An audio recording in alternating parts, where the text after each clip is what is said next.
Praise the Lord. இன்றைக்கான வேத பகுதி, கர்த்தருடைய வேதத்தில் பிரியமாயிருந்து இரவும் பகலும் அவருடைய வேதத்தில் தியானமாய் இருக்கிற மனுஷன் பாக்கியவான்.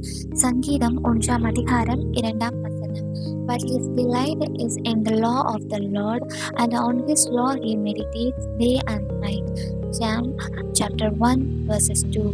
ஆமாங்க, இன்னைக்கு உங்களையும் என்னையும் பார்த்துதான் தேவன் சொல்றாரு, நம்ம எல்லாரும் பாக்கியவான்கள் பாக்கியவதிகள்னு சொல்லிட்டு.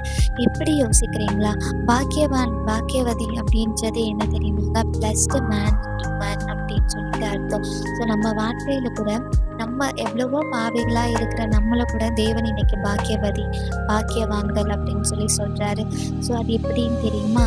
ஏன்னா நம்ம அவருடைய வார்த்தையை டெய்லி கேட்கிறோம், தியானிக்கிறோம், வேதத்தை வாசிக்கிறோம் இல்லையா? ஸோ அப்படிப்பட்ட நாம பாக்கியவான்கள்னு சொல்லி வேதம் சொல்லுது. அவருடைய வேதத்தை இரவும் பகலும் தியானிக்கிற ஒவ்வொரு மனுஷனும் பாக்கியவான்னு சொல்லிட்டு சொல்லுதுங்க. ஸோ நம்ம பாக்கியவான்கள் சொல்லி தேவன்கிட்ட இன்னைக்கு ஒரு ரிவார்ட் வாங்கியிருக்கோம். ஸோ எல்லாரும் சந்தோஷமா தேவனுடைய வார்த்தையை இதே போல டெய்லி தியானிச்சு அவருடைய வார்த்தைக்கு செவி கொடுத்து நடக்கும் பொழுது இன்னும் அநேக பிளஸ்ஸிங்ஸை நம்ம மேல தேவன் வைக்க வல்லவராக இருக்கிறார். அன்புள்ள தகப்பனே, நீ இன்றைக்கு கொடுத்த ஒரு நல்ல வார்த்தைக்காக நன்றி. ஆம் தகப்பனே, நாங்கள் இன்றைக்கு மாத்திரம் இல்லை, என்றென்றைக்கும் உடைய பிள்ளைகளா பாக்கியவான்களா பாக்கியவதிகளா இருக்க கிருபை தாரும்.